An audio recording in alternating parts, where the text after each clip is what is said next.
Meaning of hydrocortisone. Hydrocortisone.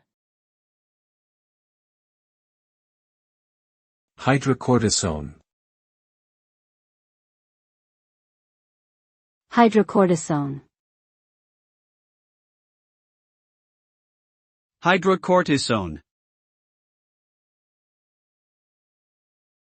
Hydrocortisone is a steroid hormone that is naturally produced in the adrenal cortex of humans and animals.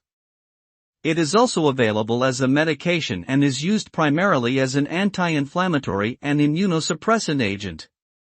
Hydrocortisone works by reducing the production of inflammatory chemicals, which can alleviate pain, redness, and swelling. It is commonly used to treat a variety of conditions, including allergies, asthma, skin conditions, and certain types of arthritis.